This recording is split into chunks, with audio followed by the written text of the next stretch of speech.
제가 코스코에 가면은 애국심이 들 때가 있습니다. 코스코 많은 물건들 중에 한국 상품이 있으면 그렇게나 반갑습니다. 그래서 제가 좋아하는 상품 중에 비비고 만두가 있습니다. 비비고 만두가 세일을 할 때면 반갑기도 하고 또 반갑기도 하고.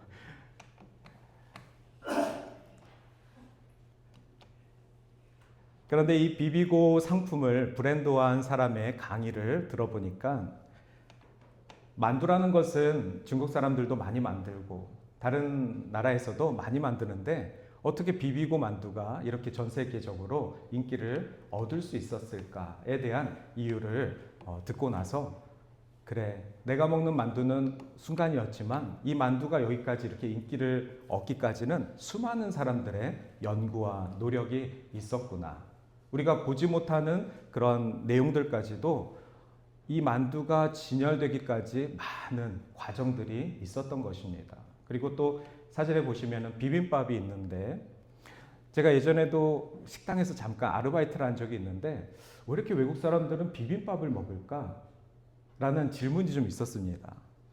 비빔밥은 저희 어머니가 뭐 오늘 나물이 많이 있으면 특별히 그 고구마 줄기를 좋아하시는데 고구마 줄기를 이만큼 해서 좀 남으면 고추장 갖고 와서 이렇게 비벼서 저녁에 함께 나눠 먹는 게 저는 비빔밥이었는데 어느 순간부터인가 외국인들이 한국의 음식 비빔밥을 왜 이렇게 좋아하지?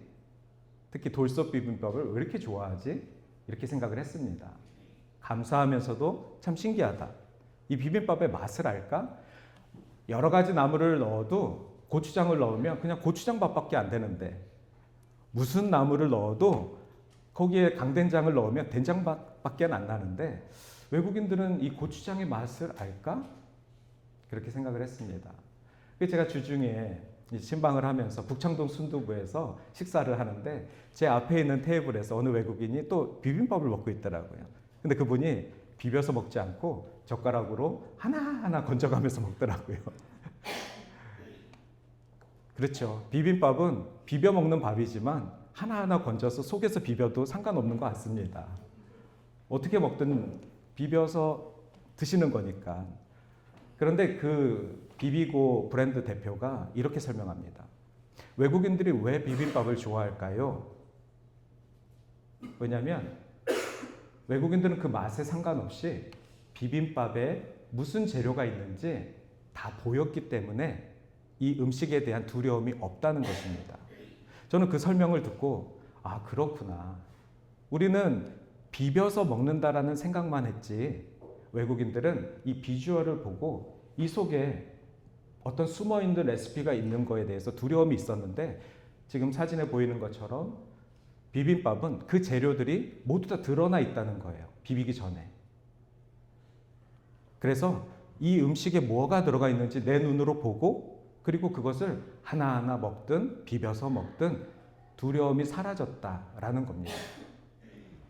그렇구나. 비빔밥이 세계적으로 인기를 얻을 수 있는 이유도 우리가 생각하지 못한 비빔밥에 대한 철학이 있었구나. 이렇게 한국의 소중한 음식도 외국 사람들에게 전하는 방법에 있어서 수많은 연구와 노력이 필요한 것처럼 우리가 소중하게 생각하는 예수 그리스도의 복음 그리고 세계 둘째가라면 서러울 한국 교회의 역할 과연 우리는 K교회로서 어떤 노력과 어떤 전파를 하고 있었는지 돌이켜보게 됩니다. 우리 예수 그리스도가 한국 사람들을 살리시고 또한 수많은 교회가 전 세계적으로 유례 없이 한국에 세워졌는데 과연 한국 교인들은 비비고 만두만큼 또 비빔밥만큼 많은 사람들에게 전하려고 어떤 수고와 어떤 노력을 하고 있었는지 생각해 보게 됩니다. 그러면서 교회란 무엇일까? 오늘 초대교회 시리즈 마지막을 준비하면서 교회란 무엇일까? 이 질문 앞에 다시 한번 생각해 보게 됩니다. 지금 우리의 교회는 어떻고 그리고 처음 세워진 초대교회는 어땠을까? 시리즈 말씀을 한번 정리해 보겠습니다. 우리 첫 번째 말씀을 기억하실지 모르겠습니다. 교회를 가장 사랑하는 사람들의 모임으로 이 시리즈 말씀을 시작했습니다.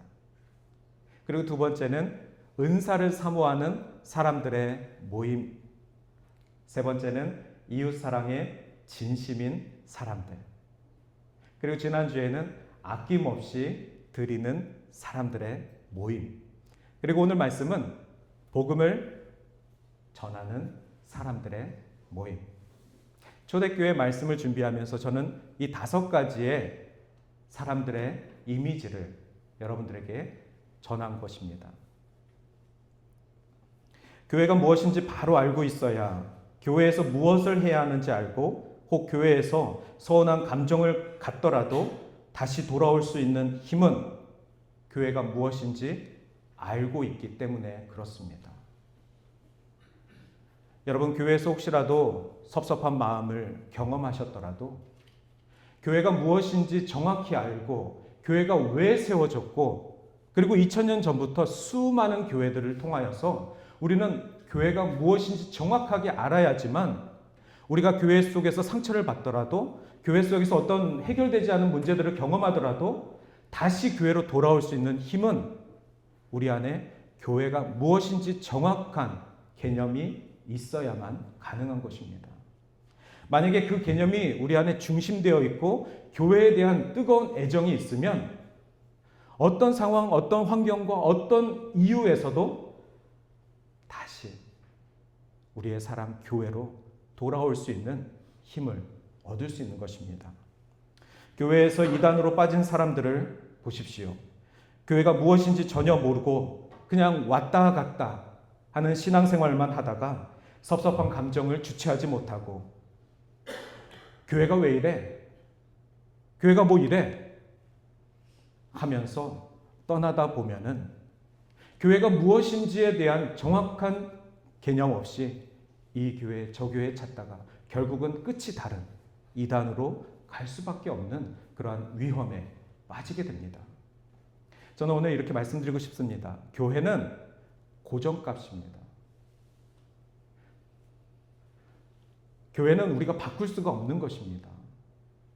교회는 처음 생겨졌을 때부터 지금까지 하나님 중심의 하나님의 교회입니다. 이 교회는 고정되어 있습니다. 나 때문에 교회가 바뀌지 않습니다. 나를 위해서 교회가 움직이지 않습니다. 교회는 하나님께서 세우신 곳입니다. 그것에 대해서 정확한 개념이 있으면 사람은 연약하여서 돌고 돌아도 결국은 우리에게 주신 중심으로 교회로 돌아올 수 있는 것입니다. 교회가 해야 하는 일도 마찬가지입니다. 교회가 해야 하는 일도 고정값입니다. 그러니 우리 동산교회뿐만이 아니라 토론토의 수많은 한인교회들 또 캐나다 교회들 그리고 지난주에 말씀드린 예루살렘 첫 번째 교회 유대인들을 위한 예루살렘 교회 그리고 이방인들을 위한 안디옥 교회 그리고 그 외에 많은 초대교회가 세워진 소아시아와 로마에 있는 교회들 이 교회들을 통해서 초대교회가 무엇인지 정확히 알고 또 오늘 제목처럼 복음을 전하는 사람들로 나아갈 수 있는 것입니다. 그래서 오늘 5번째 말씀은 복음을 전하는 사람들이 저와 여러분입니다. 그래서 어떤 복음을 전해야 되는지를 말씀을 드리는 것이 아니라 복음을 전할 수 있는 사람들은 교회가 무엇인지 정확히 알고 전해야 된다는 것을 말씀드리고 싶습니다. 그래서 제 오늘 설교의 첫 번째 부분은 교회가 무엇인지 정확히 알자. 그리고 후반부는 복음을 전해야 되는 이유. 그것에 대해서 말씀을 드리겠습니다. 그래서 복음을 전한다는 것은 생명입니다. 목숨입니다. 그것은 반드시 지켜내야만 하는 것입니다. 생명을 잃은 사람은 사람이 아닙니다. 복음을 전하지 않는 교회는 교회가 아닙니다. 그런데 교회가 무엇인지 알아야 하는 것은 존재입니다. 존재가 있어야 생명이 있는 것이죠. 생명이 있는데 존재에 대해서 모르면 그 생명은 생명이 아닌 것입니다. 제가 예전에 일산에서 청년부 사역을 했었는데 청년부 이렇게 전도를 위해서 훈련을 시키다 보면은 노방 전도도 하게 되고 또 관계 전도도 하게 되고, 그리고 청년들 대부분이 이제 아르바이트 아니면은 대학교를 다니고 있으니까 제가 이제 그 대학교들을 찾아갑니다. 그러면은 그 대학교에 다니는 청년하고 둘이 점심 먹고 같이 캠퍼스 다니면서 캠퍼스 전도하고, 그리고 어떤 대학교 가면은 마땅히 먹을 데가 없어가지고 제가 라면 끓여서 봉고차에서 라면도 끓여서 이렇게 먹이기도 했었습니다. 이렇게 한 사람을 전도하기 위해 여러 캠퍼스들을 다니면서 또 동네를 다니면서 전도를 했었습니다. 그런데 제 마음을 그때 아프게 했던 피드백이 있었는데, 목사님, 저희는 일산이었는데 파주에 있는 어느 교회가 전도를 하는데 키가 크고 잘생긴 형제 자매들만 골라서 교회 앞에 세웠어요. 그러니 걔네들이 전도지를 안 나눠줘도 사람들이 물어봐요. 우리는 전도지를 나눠주면 버리는데 외모를 보고 뽑아놓은 전도단은 전도지를 주지도 않았는데 사람들이 물어본다는 거예요. 청년부 예배가 몇 시인지.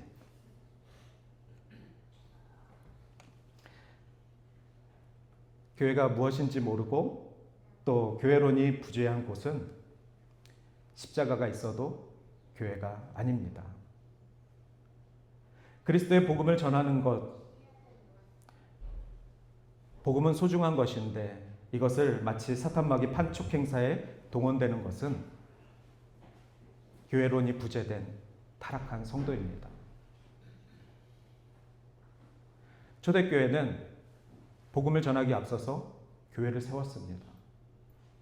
교회를 세우고 교회가 무엇인지 정확하게 성도들에게 가르쳤고, 그리고 나서 하나님이 주시는 그 기쁨에 은혜가 넘쳐 이 기쁨을 전하지 않고는 살 수 없기 때문에 제가 받은 이 은혜의 기쁨을 이웃에게도 전할 수밖에 없는 것입니다.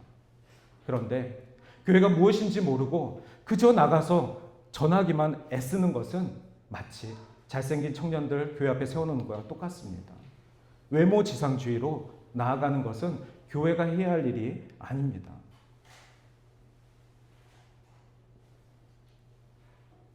예수의 제자들이 교회를 세우고 또 바울이 교회를 세웠는데 신약전서 전체로 보면은 초대교회가 한 20개 정도 있습니다. 그런데 신약 마지막에 보면 요한계시록이 있는데, 우리 요한계시록 수요일날 강의할 때 기억나시나요? 요한계시록에 보면은 7개의 소아시아 교회들이 나옵니다. 그런데 7개 교회 중에 2개 교회는 칭찬을 받습니다. 그리고 5개 교회는 책망을 받습니다. 예루살렘 교회에서부터 시작해서 초대교회가 한 20여 개 되는데, 계시록 마지막 말씀에 7개 교회가 나타나는데 그 나타난 교회들 중에 5개가 칭찬을 받고 2개가 책망을 받아도 모자를 파네 7개 중에 2개 교회만 칭찬을 받고 나머지 5교회는 혼을 납니다. 기억나실지 모르겠습니다. 칭찬받은 2교회는 이름이 서머나교회 그리고 빌라델피아 교회. 네. 이 2교회는 하나님께서 칭찬하셨습니다. 말씀을 잘 지켰고 환난 중에 신실한 교회로 칭찬하셨습니다. 그렇다면 계시록에서는 교회를 칭찬하는 것이 목적이 아니라 칭찬을 받아야만 하는 교회들이 칭찬을 받지 못하는 그 상황들을 놓고 말씀을 전한 것입니다. 그런데 특별히 그 5개 교회 중에 에베소 교회가 있습니다. 에베소 교회는 처음에는 수고와 인내를 하였으나 나중에는 첫사랑을 잃어버렸다. 이것이 에베소 교회가 받은 책망입니다. 에베소 교회는 어떤 교회입니까? 바울이 세운 수많은 교회들 중에 가장 오랫동안 머무르며 가장 공을 많이 들인 교회입니다. 바울이 얼마나 사랑했던 에베소 교회입니까? 3차 전도여행을 마치고 바울이 이제 예루살렘 교회에 보태기 위해서 헌금을 모아서 예루살렘 교회로 가고 있던 길에 마지막이 될 것 같아서 에베소 교회 교인들과 연락을 합니다. 그 정도로 바울은 에베소 교회를 너무나도 애정했습니다. 그래서 밀레도에서 에베소 교회 장로들을 불러서 오늘 이 그림에 나와 있는 이 장면처럼 사도행전 20장에 보면은 눈물의 제회를 하였다고 나와 있습니다. 바울이 세운 교회입니다. 여러 교회들 중에 가장 애정했습니다. 그리고 특별히 그 에베소 교회 가운데 교리를 확정하고, 그리고 에베소 교회가 계시록에 있는 여러 교회들을 또 개척을 한 것입니다. 그렇게 개척한 교회가 또 개척을 할 정도면 얼마나 사랑받을 만한 제자입니까? 바울은 이 눈물의 제회 장소에서 이렇게 말했습니다. 자신이 겸손과 눈물로 하나님을 섬겼습니다. 바울 스스로가 겸손한 마음으로 하나님을 섬겼고 눈물로 하나님을 섬겼다라고 이야기를 하면서 복음을 숨김없이 전해야 한다라고 다시 한번 가르쳤습니다. 앞으로 예루살렘에서 내가 당할 환난이 있습니다. 실제로 바울은 예루살렘에서 이제 마지막으로 체포를 당하는데 거짓 교사들을 조심하라고 끊임없이 당부하고, 그리고 장로들에게 교회를 잘 돌봐달라고 권면을 합니다. 그러면서 눈물의 제외를 했다라고 사도행전 20장에 나와 있습니다. 다시 못 볼 것 같아서 눈물을 흘린 것이 아닙니다. 내가 사랑하는 이 교회가, 내가 세운 이 교회가 앞으로 어떤 환난을 당할지를 알기 있어서 그 환난을 당하지만, 그 어려움을 당하지만 잘 이겨냈으면 하는 그 마음이 있었는데, 자식과도 같은 이 교회가 환난을 당할 것을 알겠어서 눈물을 흘린 것입니다. 그럼에도 불구하고 교회를 지켜주십시오. 교회가 해야 하는 사명을 이루어 주십시오. 그러면서 28장 35절에 보면은 이렇게 나옵니다. 주는 것이 받는 것보다 복이 됩니다. 바울이 에베소 교인들에게 마지막으로 했던 유언과 같은 말입니다. 하나님의 말씀을 지켜내시고 주는 것이 받는 것보다 복이 됩니다. 그리고 바울은 이제 다시는 그들을 보지 못할 것이라고도 말했습니다. 모두 다 크게 울으며 바울의 목을 안고 입을 맞추며, 이 감동적인 장면이 교회 안에서 기록된 것입니다. 이랬던 에베소 교회가 바울이 순교를 하고 얼마 되지 않아 계시록의 말씀을 보니 에베소 교회가 첫사랑을 잃어버렸다라고 책망을 받은 것입니다. 바울은 이미 그 눈물 속에서 그 안타까운 상황들을 알겠기에 그것을 좀 이겨냈으면 했는데, 에베소 교회도 그 어려운 시험을 이겨내지 못한 것입니다. 겉으로는 열심히 있는 교회였지만 마음의 중심이 점점 식어갔던 것이 에베소 교회가 받은 책망입니다. 사명을 다하지 않고 처음 세워졌을 때 그 뜨거운 기도를 계속하지 않으면 책망을 받습니다. 주님이 사랑하시는 초대교회도 책망을 받는데, 저와 여러분이 몸담고 있는 동산교회가 첫사랑을 잃어버리고 주신 사명을 감당하지 않고 뜨거운 기도로 주와 교제하지 않으면 결국 우리도 에베소 교회와 같이 첫사랑을 잃어버린 책망을 받을지 누가 알겠습니까? 예수님과의 친밀함이 약해지고 성도 간의 사랑이 줄어들고 신앙의 의무화가 가속되고 있는 그러한 교회들은 결국에는 책망을 받게 됩니다. 그렇다면 초대교회 중에 대표적인 교회였던 에베소 교회는 어떤 칭찬을 받았을까요?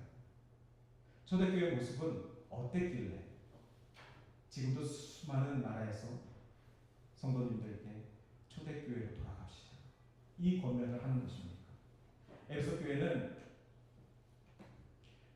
우선 교리로 탄탄한 가르침을 주었습니다. 바울이 교회가 무엇인지 교회론에 대해서 정확하게 교리를 세워서 교인들이 제자훈련을 하면서 교회가 무엇인지 정확하게 훈련을 받았습니다. 수고하고 인내하고 거짓 사도들을 분별하고 악한 자들을 용납하지 않고 믿음으로 견뎌냈던 것이 바로 초대교회의 모습이었습니다. 지난 5주 동안 우리는 초대교회 사람들의 모습을 보면서 성령님께서 직접 세우신 교회는 첫 번째 교회인 예루살렘 교회입니다. 예수님의 제자들에 의해서 세워진 교회입니다. 그런데 그 교회는 마가의 다락방에 모였던 120 성도들이 성령을 체험하고 세운 첫 번째 교회입니다.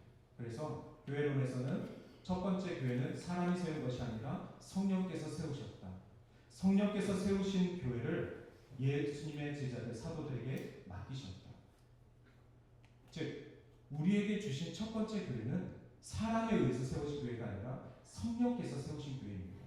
그리고 성령께서 세우신 교회는 사람에게 맡겼지만 그 사람을 통하여서 무엇을 해야 합니까? 이방인에게 복음을 전해야 하는 사명을 받은 것입니다. 그래서 오늘 우리의 몸된 교회가 문제가 있으면 우리는 처음 교회와 비교해 봐야만 합니다.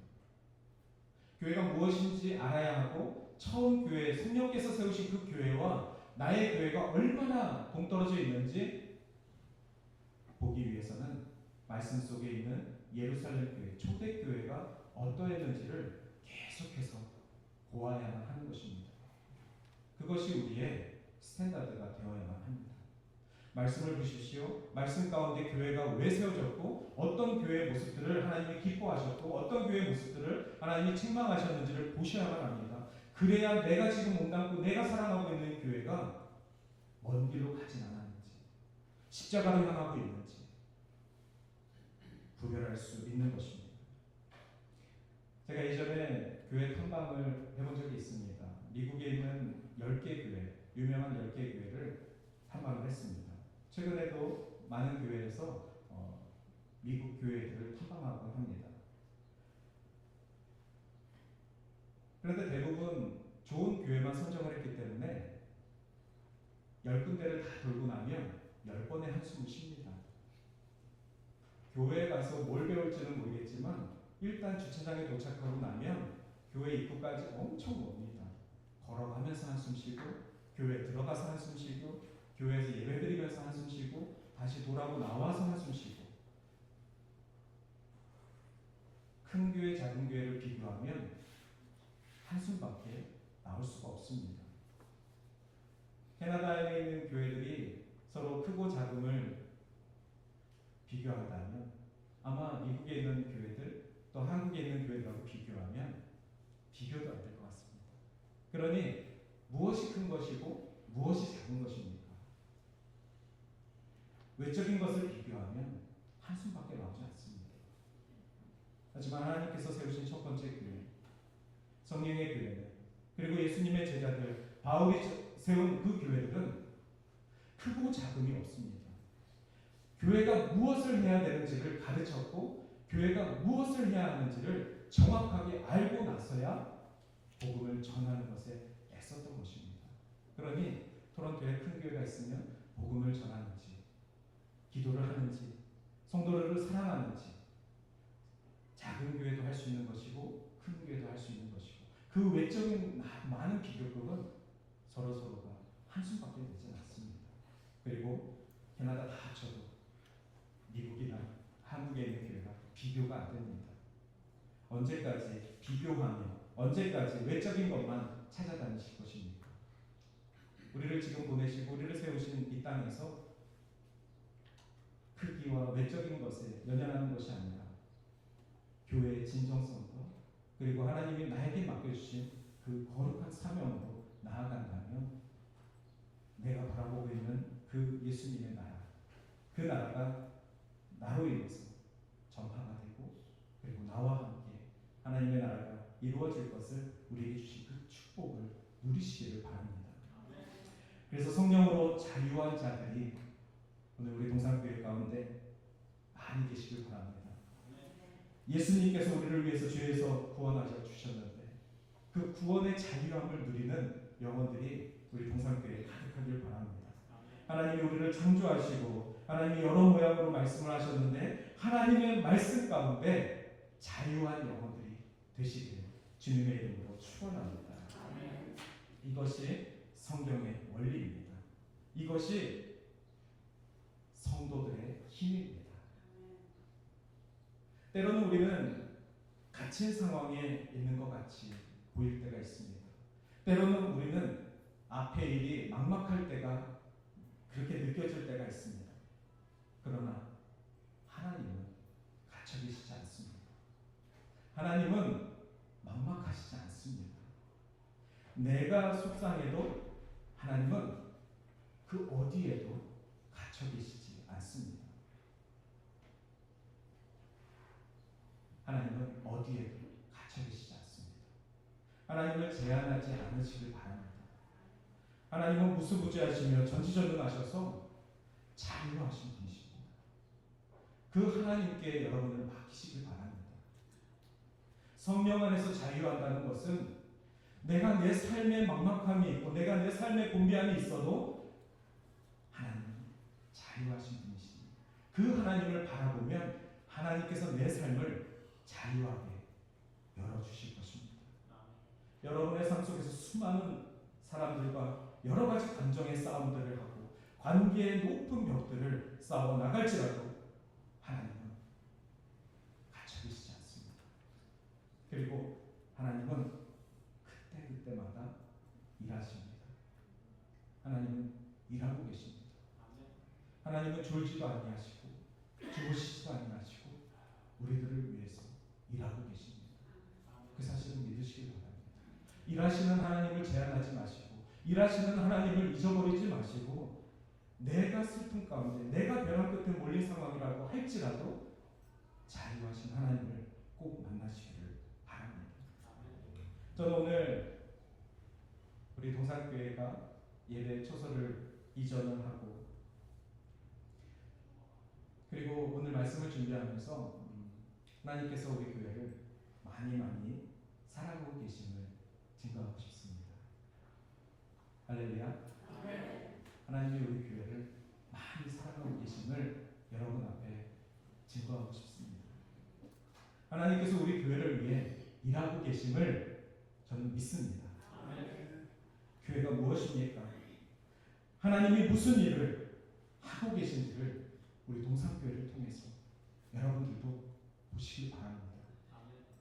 초대교회 말씀을 드렸지만 초대교회만 바라보는 것보다 초대교회가 무엇인지 알았으면 내가 몸담고 있는 우리 교회가 하나님이 축복하시고 하나님이 일하시고 하나님이 함께 하시는 곳인지 보셔야만 하는 것입니다. 저는 그것을 이렇게 보고 있습니다. 첫 번째는 하나님이 함께 하시기 때문에 우리 동산교회가 더욱 기도하고 있다는 것입니다.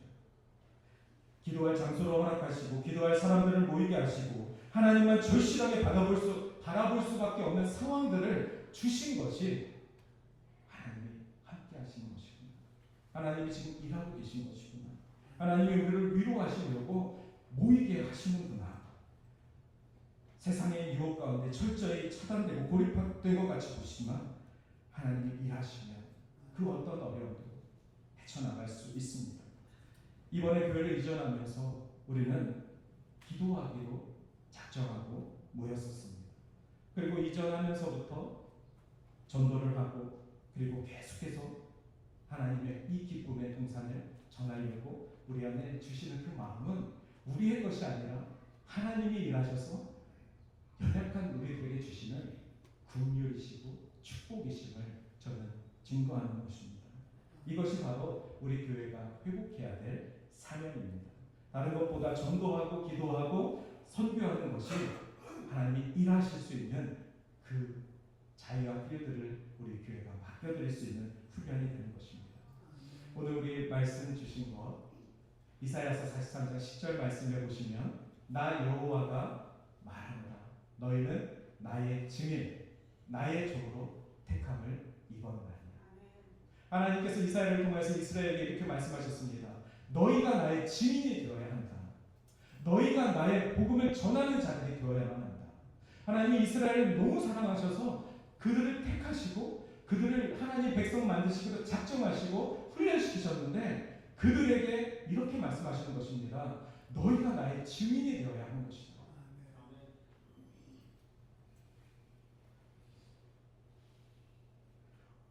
교회는 하나님을 증거하기 위해 모인 공동체입니다. 복음을 전하는 것이 교회의 존재 이유입니다. 하나님께서 말씀하십니다. 내가 너희를 택하여 불렀다. 내가 나를 알게끔 너희들을 불렀다. 내가 너희들에게 믿음을 주었다. 그 어느 것 하나도 지금 저와 여러분에게 예외가 없습니다. 우리 모두 다는 하나님의 부르심을 입고 이 자리에 있는 것입니다. 우리가 대단해서 믿음이 생긴 것이 아니라 하나님이 그 믿음을 우리에게 주셨기 때문에 그 믿음으로 하나님의 영광을 바라볼 수 있는 것입니다. 그 하나님께서 우리를 부르셨기 때문에 우리가 하나님의 증인된 삶을 살아야 하는 것은 이미 성경에서 하나님이 이스라엘 백성을 선택하셔서 이스라엘 백성에게 내가 너희들을 택하였으니 너희들은 내 삶의 증인이 되어야 한다 라고 말씀하신 이 말씀과 같습니다. 그래서 이스라엘 백성은 하나님의 선택하신 언약의 백성이라고 하는 것이고 타락한 인류 세계 가운데 하나님께서 마지막 희망으로 두신 하나님의 백성이라고 성경은 지원하고 있는 것입니다. 이방 사람들에게 하나님을 알리고 구원으로 이끌 수 있는 것은 바로 하나님의 백성들이 해야 하는 사명인 것이죠. 오늘 우리 교회가 마찬가지입니다. 저와 여러분이 오늘 잘나서 예배를 드리는 것이 아니라 우리에게 주신 이 교회 그리고 우리에게 주신 이 믿음을 가지고 하나님이 누구신지 전하는 사명 가운데 충성을 다하는 것이 바로 영적 이스라엘 저와 여러분이 되는 줄 믿습니다. 그리고 11절 말씀에 나 곧 나는 여호와라 나 외에는 구원이 없나니 이 말씀을 우리가 믿어야만 합니다. 왜냐하면 이스라엘이 하나님이 그렇게 애정하시고 그렇게 훈련하시고 그렇게 말씀을 주셨는데도 불구하고 이스라엘은 결국엔 하나님의 말씀을 듣지 못하고 그 결과 아시리아에게 바벨론에게 멸망을 당했습니다.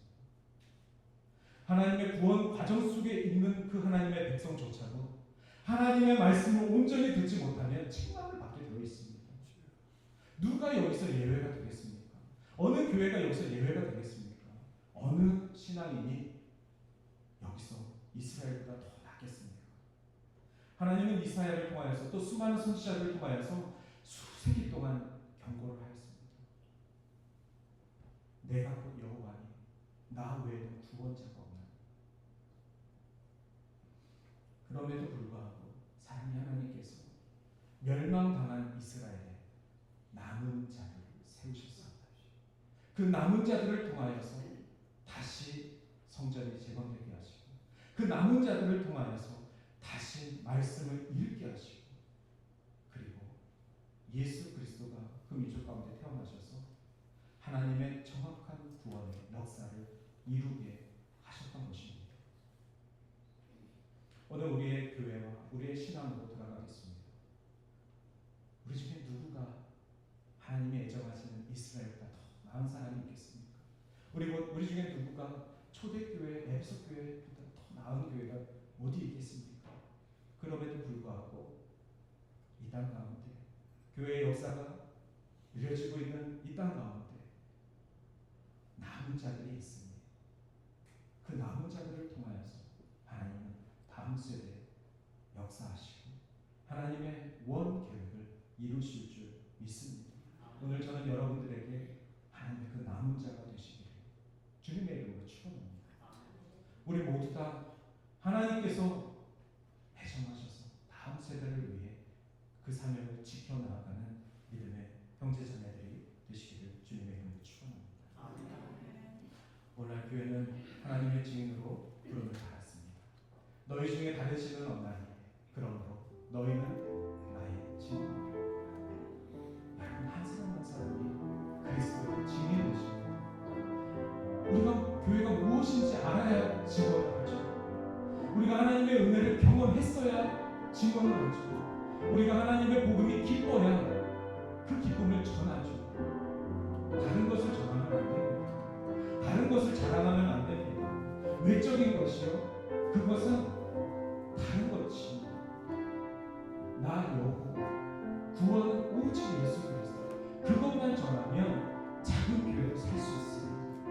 그것만 자랑하면 저와 여러분처럼 존재가 작은 자도 하나님 나라에서 크게 쓰임받는 남은 자의 축복을 누릴 수 있는 것입니다. 그거면 하나님께서 기뻐하십니다. 하나님을 기뻐하는 남은 자의 삶, 또 우리 동산이 그렇게 준비된 주의 축복의 동산 되기를 축복합니다. 이 시간에 함께 시편 40편 말씀을 통하여서 결단의 찬양을 할 텐데, 내가 여호와를 기다리고 기다렸더니 귀를 기울이사 나의 부르짖음에 응답하셨도다. 다윗은 시편을 통하여서 이렇게 고백하였습니다. 오늘 저와 여러분, 우리의 부르짖음을 들으시는 하나님 앞에, 들으시는 하나님 앞에 함께 찬양하고 결단하고 기도하며 나아가시길 바랍니다. 같이 찬양하겠습니다.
묵시사